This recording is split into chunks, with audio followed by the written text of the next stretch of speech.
Bonjour à tous, j'espère que vous allez bien et que la vidéo de la semaine dernière sur la sirène de Camille Alekberg vous a plu. Aujourd'hui, on se retrouve pour une nouvelle vidéo sur En marge de la plume. Comme d'habitude, la vidéo se découpera en deux parties. D'abord un résumé du livre du jour, puis mon avis dessus. Le livre dont je vais parler s'appelle Tata, écrit par Valérie Perrin.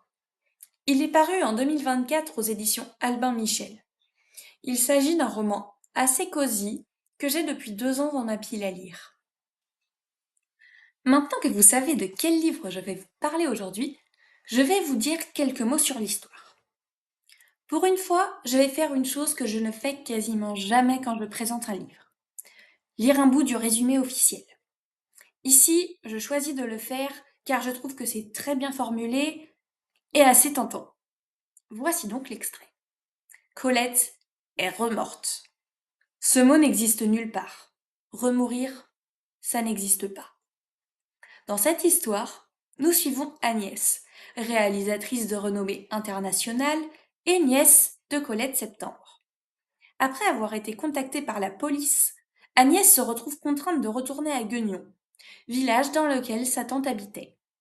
Occupée à enquêter sur les mystères qui entourent sa mort, Agnès comprend petit à petit qu'elle ne connaissait rien de sa tante, jusqu'à ce qu'elle découvre ce qu'elle lui a légué.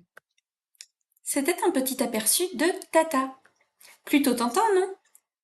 On arrive maintenant à la seconde partie, dans laquelle je donne mon ressenti sur ce livre. Encore et toujours, c'est mon avis personnel, il n'a pas voix à être général et universel. D'habitude, j'essaye autant que possible d'être claire dès le début sur ce que j'ai pensé du livre. Mais ici, j'en suis incapable. Tata est un bon livre, plutôt agréable à lire.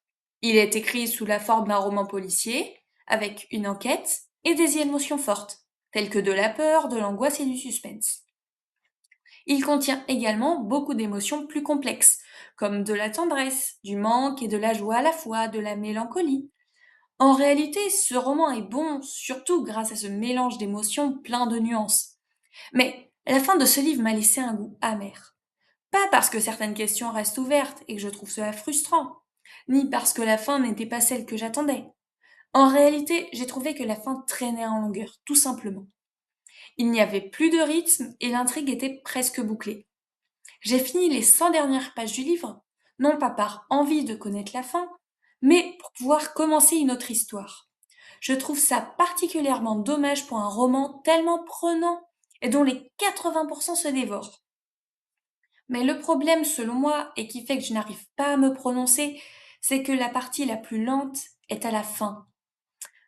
Mais je dois quand même reconnaître que Tata est un très beau roman, plein d'émotions et de souvenirs que je recommande fortement pour celles et ceux qui cherchent de la chaleur et de l'humanité dans un livre. C'est la fin de cette vidéo sur Tata, j'espère qu'elle vous a plu. N'hésitez pas à laisser votre avis en commentaire, surtout que je me demande si des adultes plus âgés auraient le même regard que moi sur ce livre. En tout cas, merci pour votre écoute et je vous dis à très bientôt sur En marge de la plume.